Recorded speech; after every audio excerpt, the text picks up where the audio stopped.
네, 오늘은 에베소서 6장 18절부터 24절까지 에베소서 마지막 구절입니다.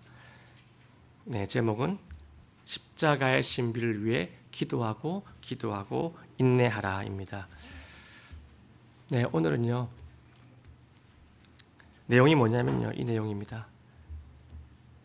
신자들의 영적 전투의 목적과 그리고 전신갑주를 활성화시키는 방법에 대한 말씀이 오늘 본문에 쭉 나옵니다. 지난 시간에 영적 전투의 전신갑주, 네, 같은 말로 6가지 영적인 도구들이 나왔었지요. 자, 그 영적인 도구들이 뭐였냐면요, 이거였습니다. 진리, 네, 복음이죠. 의, 화평의 복음 선포, 믿음, 구원, 하나님 말씀, 이러한 것들이 6가지 영적 도구들, 전신갑주였습니다. 우리가 이러한 것들을 가지고 사탄과 전투를 해야 하는데요. 사탄과 전투를 하는 이유는요, 그 목적은 2가지가 있습니다. 자, 사탄과 전투해야 하는 목적이 2가지인데, 첫 번째는요, 교회의 존재적인 지위를 지키기 위해서입니다. 교회의 존재적인 지위를 지킨다. 네, 좀 어렵게 들리는 표현인데요. 내용은 쉬운 내용입니다. 하나님께서 이 신학교회를 세우신 이유가 있는데, 목적이 있는데, 이 목적을 위해서 영적 전투를 통해 가지고 교회의 존재를 지켜나가야 한다. 이것이 첫 번째 목적입니다. 교회는요, 예수 그리스도의 부활하심과 죽으심 그리고 승천을 통해 가지고 세워진 공동체가 바로 교회입니다. 죽고 부활하신 예수 그리스도께서 교회의 머리가 되시고, 그 값으로 살아난 성도들이 예수님 몸에 다 연합이 돼가지고 하나님의 계획들을 이루어 나갑니다. 교회가 하나님의 계획들을 이루어 나가죠. 자, 에베소서 6장 13절 말씀입니다. 그러므로 너희가 악한 날에 버텨내고 모든 일을 행한 뒤에 설 수 있도록, 하나님의 그 계획들을 행한 뒤에 설 수 있도록 하나님의 전신갑주를 취하라. 자, 이것이 사탄과 전투하는 첫 번째 목적이고요. 2번째 목적은요, 교회가 세상 속에서 하나님의 계획대로 역할을 감당하기 위해서입니다.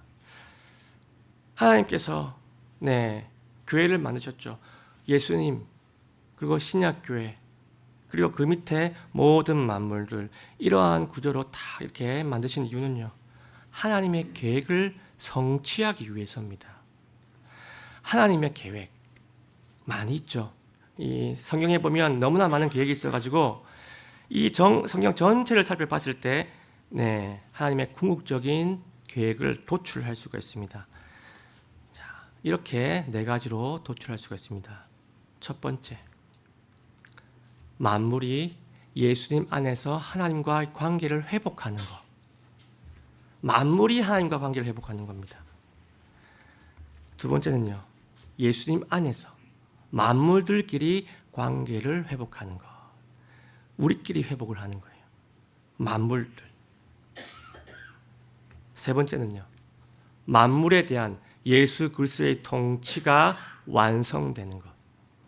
완전히 지금 죄 때문에 지금 어그러져 있죠. 하나님께서 기다리고 있습니다. 그 예수 그리스도의 통치가 완전히 완성되는 것입니다.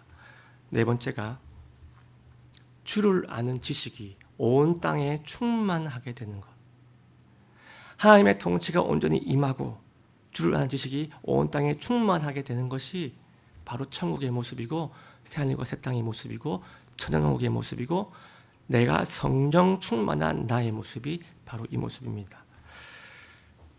여기서 교회는요, 이러한 계획들이 성취되는 과정에서 하나님의 긍휼하심과 하나님의 사랑과 그분의 은혜를 교회가 알리는 것, 그 역할을 교회가 감당한다는 것이에요.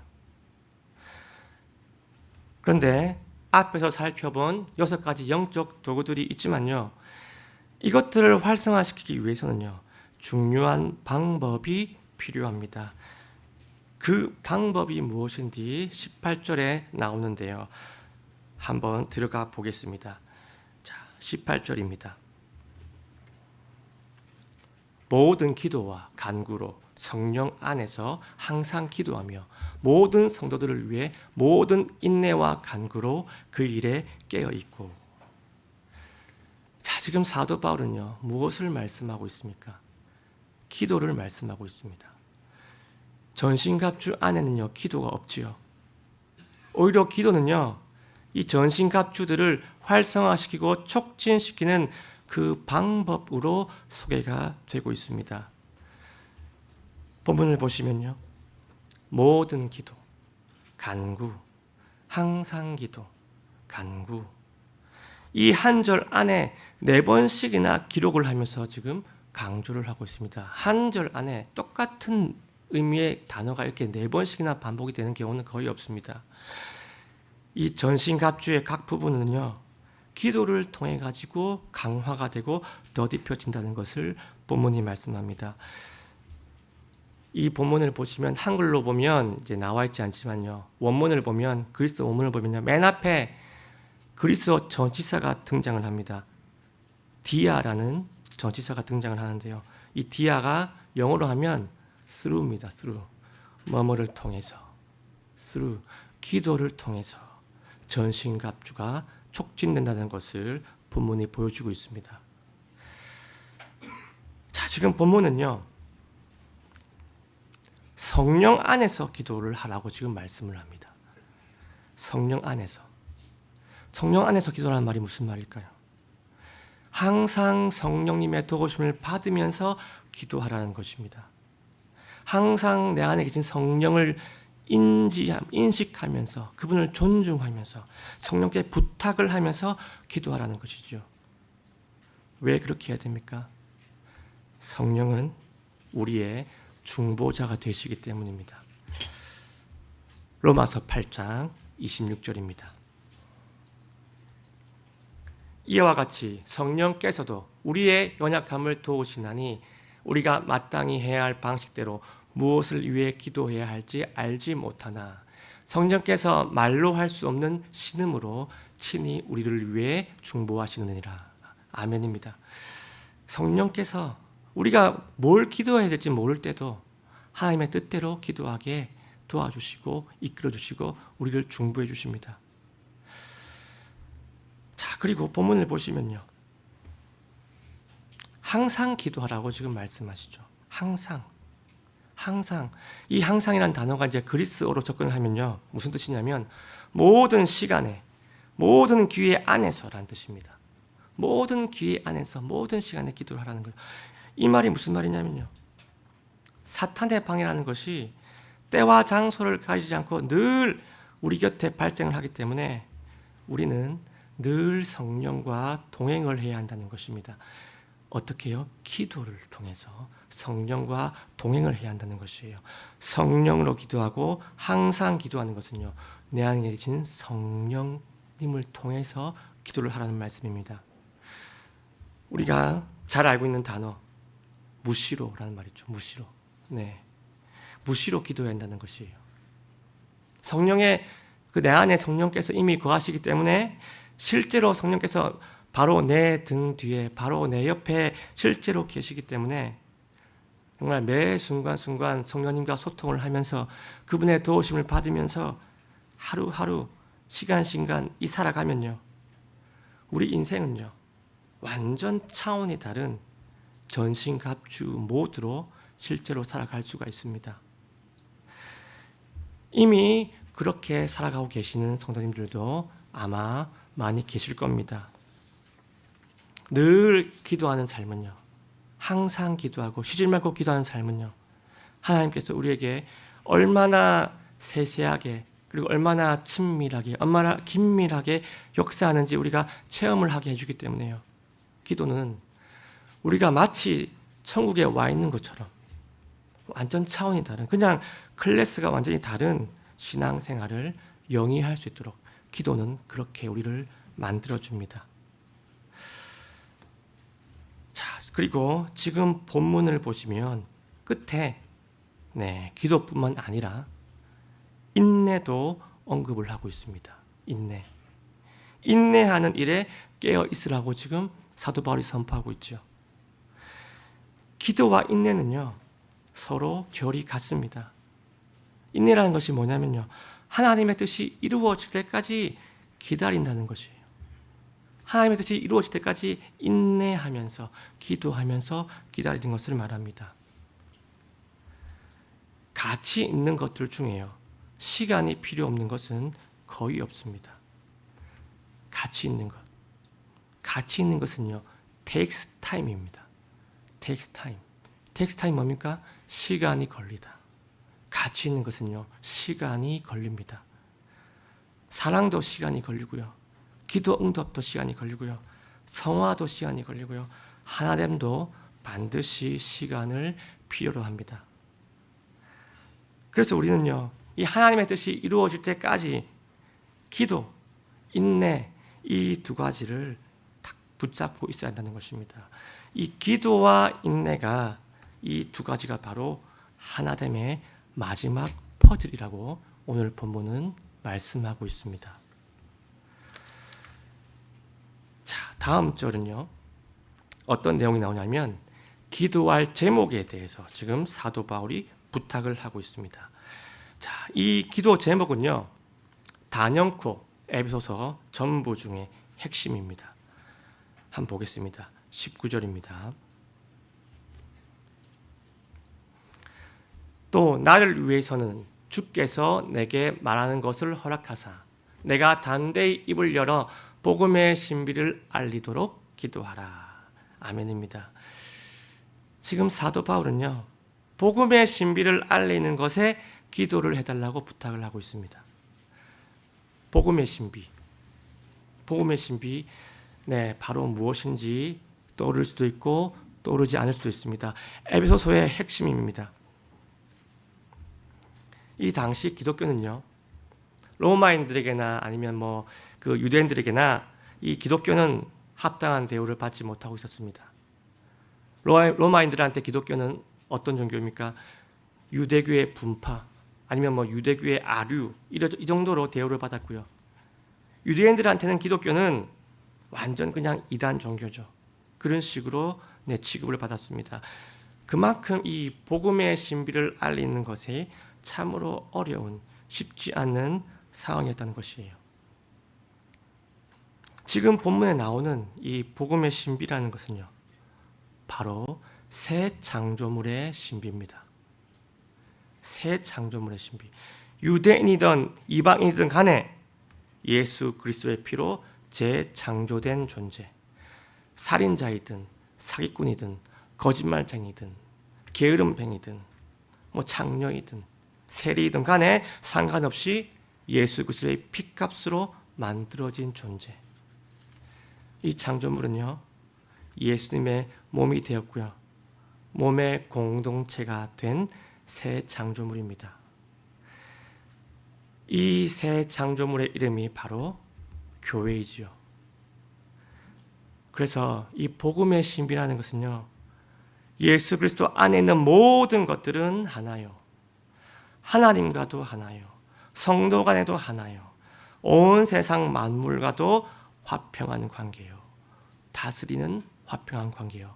이 모든 소식이 바로 복음의 신비입니다. 이 모양으로 화평한 관계인 거죠. 네, 이 장면이 바로 복음의 신비입니다. 이렇게 만드신 주인공은요, 바로 예수 그리스도시고요. 이렇게 만들 수 있는 원동력은 바로 예수 그리스도의 죽으심과 부활하심입니다.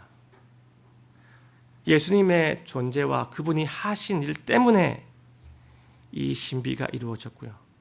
예수님의 존재와 그분이 하신 일을 우리가 믿고 받아들이면 이 복음의 신비가 나한테 이루어지고요. 이 모습이 구원받은 자의 중요한 실체가 됩니다. 구원받은 사람은요, 하나님의 신비가 반드시 이루어진다는 것이에요. 예수 그리스도의 복음의 능력으로 인해서 하나님의 신비가 이루어집니다. 사도 바울은요, 이 복음의 신비를 자신이 잘 선포할 수 있도록 기도해 달라고 부탁을 하고 있는 것입니다. 자, 20절로 한번 가보겠습니다. 이 일을 위해 내가 결박에 매인 대사가 되었으니 그러므로 이 상황 속에서 내가 말해야만 하는 대로 담대히 말하도록 기도하라. 자, 지금 사도 바울은요, 이 내용을 보니까 어떤 상황이냐면 이 복음의 신비를 막 알리다가 지금 감옥에 갇혀 있는 상황입니다. 감옥에 갇혀 있는 상황에도 불구하고 계속 복음을 선포할 수 있도록 기도해 달라고 지금 부탁을 하고 있죠. 오늘 본문의 키워드는요, 바로 이것입니다. 기도와 인내입니다. 영적 전투 부분도 그렇고요, 하나됨을 나타내는 것도 그렇고요, 결국 인내를 가지고 기도하는 것이 바로 교회의 하나됨을 나타내고 그리스도의 복음의 능력을 나타내는 마지막 포들이라는 것입니다. 우리가 기도하지 않으면요, 이 신비를 잇는 것이 결코 쉽지가 않은데요. 그 이유는 우리가 다 알고 있을 겁니다. 그 이유는 영적인 방해가 있기 때문입니다. 사탄의 방해가 있기 때문입니다. 기도는요, 하나님의 존재를 인정하는 행위고 하나님의 그 선하심을 인정하는 표현이기 때문에 쉬지 말고 기도하는 것이요, 바로 하나님의 구별된 뜻입니다. 자, 데살로니가전서 5장 16절부터 18절까지 이 말씀 다 아는 내용이지만 다 같이 한번 읽어봤으면 좋겠습니다. 자, 시작. 항상 기뻐하라. 쉬지 말고 기도하라. 모든 일에 감사를 드리라. 이것이 그리스도 예수님 안에서 너희에 대한 하나님의 뜻이니라. 아멘입니다. 기도는요, 구원받은 자들에 대한 하나님의 뜻이에요. 구원받지 않은 자들에 대한 하나님의 요구가 아니고 구원받은 자들에 대한 하나님의 뜻입니다. 기도는 믿지 않는 자와 믿는 자를 구별시키는 하나님의 뜻입니다. 믿는 자는, 구원받은 자는 늘 기도하라는 것이지요. 자, 그런데 오늘 본문은요, 그냥 아무 기도를 하라는 그런 권고가 아닙니다. 기도의 내용이 본문에 나와 있죠. 본문 18절을 보시면 성도를 위해 기도하라고 말씀을 하고 있고요. 19절을 보시면 사도 바울을 위해 기도해 달라고, 같은 말로 사역자를 위해서 기도해 달라고 선포를 하고 있습니다. 성도도 그렇고요, 사역자도 그렇고 다 같은 성도이죠. 우리는 정말 영적 전투를 위해서도 그렇고요, 교회의 하나됨을 나타내기 위해서도 그렇고요, 나 자신뿐만 아니라 성도를 위해 꼭 기도를 해야 합니다. 약한 성도를 위해서 꼭 기도를 해야 하고요, 목사이든 집사이든 부장이든 간사이든 직분자를 위해서도 꼭 기도를 해야 합니다. 그래야 예수 그리스도의 교회가 하나됨을, 이미 예수님께서 하나됨을 만들어 놓았지만 그 하나됨을 나타낼 수가 있다는 것입니다. 그래서 우리가 이 수요 기도 모임 때 어떻게 합니까? 교회를 위해서 그리고 성도를 위해서 둘 다 기도 제목을 따로따로 올려서 드리는 것입니다. 그래서 오늘 본문의 첫 번째 메시지는요, 바로 이것입니다. 우리는 성도를 위해 기도하고 인내하는 것에 깨어 있어야 한다. 이것이 오늘 본문의 첫 번째 메시지입니다. 자, 이제 21절로 한번 가보겠습니다. 그러나 내 사정이 어떠한지 또 내가 어떻게 행하고 있는지 너희 역시 알 수 있도록 사랑받는 형제요 주 안에서 신실한 사역자인 두기고가 모든 일을 너희에게 알리리라. 자, 지금 사도 바울은요, 두기고라는 사람을 지금 에베소 교회 성도들한테 소개를 하고 있습니다. 두기고가 어떤 사람이냐면요, 여기 보면 나와 있죠. 사랑받는 형제요 신실한 사역자라고 지금 본문이 말씀하고 있죠. 자, 여기서 사랑받는 형제. 네, 이 말은요. 제 그리스어로 봤을 때는 사랑만 받는 것뿐만 아니라 네, 존경도 받고 신뢰도 받는 그런 성도를 말하고 있습니다. 자, 그리고 신실한 사역자 나오죠. 신실한 사역자. 이 말은요. 하나님을 사랑하고 하나님을 위해 헌신을 하는 충성된 모든 직분자를 포괄하는 그런 명칭입니다. 지금 두 기거든요. 사람들에게 사랑도 받고 신뢰도 받고 존경도 받으면서요. 동시에 하나님께도 신실한 일꾼이었습니다. 그리고 이 두 기거든요. 사도 바울과 동일한 마음을 가진 하나님의 뜻을 위해서라면 나의 모든 것을 바칠 수 있는 그런 사도 바울의 동료 종이기도 했습니다. 골로새서 4장 7절입니다. 두기고가 내 모든 형편을 너에게 밝히 알려줄 터인데 그는 동료 종이니라. 지금 사도 바울이 이 두기고를 딱 말하면서 소개하는 이유는요. 두기고를 편애해서도 아니고요. 두기고가 마음에 들어서도 아니고요. 두기고를 띄워주고 높여주기 위해서 이런 게 아니고요. 이 모든 것이 성도를 위한 특별한 조치였습니다. 두기고를 소개하는 이유가 다음 절에 고스란히 나와 있죠. 한번 보겠습니다. 22절.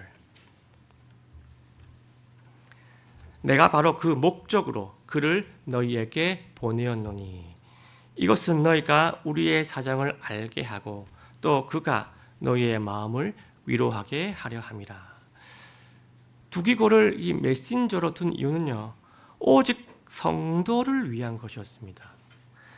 복음으로 새 창조물이 된 에베소 교회인데 그들한테 이 복음의 신비를 알려주고 그 복음의 신비를 누리게 해주고 싶고 또 바울의 사장을 알려주는 것은요. 신자들한테 큰 소망이 되고요. 위로가 될 수 있기 때문에 두기고를 탁 이렇게 메신저로 둔 것입니다. 사도 바울이 이 두기고를 딱 중간에 두고 열심히 편지를 쓰고 전달하는 것은요. 오직 에베소 교회의 화평을 위해서 그리고 이 그리스도의 십자가의 복음의 신비를 누리는데 도움을 주기 위해서 하나의 탁월한 방법을 간구한 것입니다. 그래서 오늘 본문의 두 번째 메시지는요. 바로 이것입니다. 교회의 화평을 위해서 신실하고 헌신된 직분자를 두는 것은 하나님의 뜻이다. 이것이 오늘 본문의 두 번째 메시지입니다. 우리 교회 안에서 정말 자원하는 마음이 있고 하나님을 사랑하고 섬기고 싶은 성도님이 있다면요. 우리는 그에 합당한 직분을 주고 하나님의 일을 하도록 만드는 것이 하나님께도 영광이요 교회의 화평에도 도움이 됩니다. 자, 그리고 이제 23절, 24절로 한번 가보겠습니다. 하나님 아버지와 주 예수 그리스도로부터 화평과 아울러 믿음을 겸한 사랑이 형제들에게 있기를 원하노라. 우리 주 예수 그리스도를 순전하게 사랑하는 모든 자들에게 은혜가 있기를 원하노라. 아멘. 에베소 사람들에게 로마에서 써서 두기고 편에 보내다. 자, 지금 사도 바울은요. 에베소 교회를 기도하면서 축복하고 있습니다. 그리스도의 화평이 있기를 원하고 또 뭡니까? 믿음을 겸한 사랑이 이 교회에 가득해지기를 지금 소원하고 있습니다. 화평은 예수님으로부터 오죠. 왜 예수님으로부터 옵니까? 복음의 근원이 바로 예수님이기 때문입니다. 복음이라는 것이 무엇입니까? 복음이라는 것이 예수님으로 인해서 사람과 하나님과의 관계가 화평하게 되고 사람과 사람과의 관계가 예수님으로 인해서 화평하게 만들어주기 때문에 이 화평은요. 예수 그리스도의 전매 특허입니다. 화평은요. 히브리어로 뭡니까? 알고 계시죠? 화평은 히브리어로 샬롬입니다. 샬롬. 그리스어로는요. 에이레네입니다. 에이레네. 그래서 샬롬 이렇게 인사하는 것은요. 그 이면에는 복음이 숨겨져 있는데요. 샬롬, 에이레네 이 말은 예수님이 주시는 화평이 있기를 원합니다. 당신에게 주의 화평이 임하기를 기도합니다. 라는 이런 뜻입니다. 더 깊은 뜻으로 들어가면 예수님을 믿어서 주의 화평을 누리기를 원합니다. 이러한 축복의 인사가 담겨 있다는 것입니다. 요한복음 14장 27절입니다. 내가 너희에게 화평을 남기노니 곧 내 화평을 너희에게 주노라. 아멘입니다. 자, 그리고 오늘 본문을 보시면 믿음을 겸한 사랑이 나오죠. 사도 바울은 믿음을 겸한 사랑이 이 에베소 교회에 가득하기를 또 기도하고 있습니다. 축복을 하고 있어요. 믿음을 겸한 사랑. 그냥 사랑이면 사랑인데 큰 사랑 이렇게 하면 되는데 믿음을 겸한 사랑. 왜 이렇게 표현했을까요? 어떤 사랑을 말할까요? 이 믿음을 겸한 사랑은요, 신적인 사랑, 아가페 사랑. 그러니까 원수까지도 사랑하는 무조건적인 사랑을 의미합니다. 하나님의 사랑을 의미하는 것이죠. 마태복음 5장 44절입니다. 우리가 최근에 마태복음 퀴즈 대회를 했기 때문에 이 구절을 알 겁니다. 다 같이 한번 읽어봤으면 좋겠습니다. 시작. 나는 너희에게 이르노니 너희 원수들을 사랑하고 너희를 저주하는 자들을 축복하며 너희를 미워하는 자들에게 선을 행하고 악의를 품고 너희를 핍박하는 자를 위해 기도하라. 아멘입니다. 이 사랑은요, 반드시 믿음이 동반됩니다. 그냥 절대 되지 않습니다. 이러한 사랑은 반드시 믿음으로부터 나온다는 것이에요. 예수 그리스도를 믿는 믿음으로. 사람의 능력으로는, 사람의 힘으로는, 사람의 성품으로는 결코 할 수가 없는 사랑. 오직 복음의 능력으로만 일어날 수 있는 사랑. 성령을 받은 사람이 성령의 능력으로만 할 수 있는 사랑. 이 하나님의 사랑을 사도 바울이 간절하게 기도를 하고 있습니다. 자, 그리고 마지막 24절입니다. 자, 24절을 보시면요. 예수님을 사랑하는 모든 신자들한테 하나님의 은혜를 지금 축복하고 있습니다. 하나님의 은혜가 있기를 원합니다. 라고 지금 기도를 하고 있죠. 왜 하나님의 은혜를 기도하고 있습니까? 하나님의 은혜를 입은 자가, 내가 받은 그 은혜의 가치를 제대로 아는 자가 교회의 하나됨을 나타낼 수가 있기 때문입니다. 원래 나 자신의, 원래는 정말로 하나도 몰랐는데 진짜 나 자신의 형편없는 실체를 내가 말씀을 통해 알고 성령을 통해 깨달았고, 이런 내가 오직 예수님으로 인해 영생을 얻었고 화평을 얻었다면요, 상대를 나보다 낮게 여기고, 낮게가 아니고 낮게 여기고, 상대 안에 거하시는 그 예수 그리스도를 존중하여서 부족한 성도를 존중할 수가 있고요, 약한 그를 불쌍히 여길 수가 있고요, 예수 그리스도께서 죽으시고 피 흘려셔가지고 만드신 교회의 하나됨을 귀하게 여기면서 교회의 하나됨을 나타낼 수가 있는 것입니다. 내가 받은 그 하나님의 그 은혜를 진짜로 알면요, 예수님이 만들어 놓으신 하나됨, 그 복음의 신비를 나도 거기에 참여할 수가 있다는 것입니다.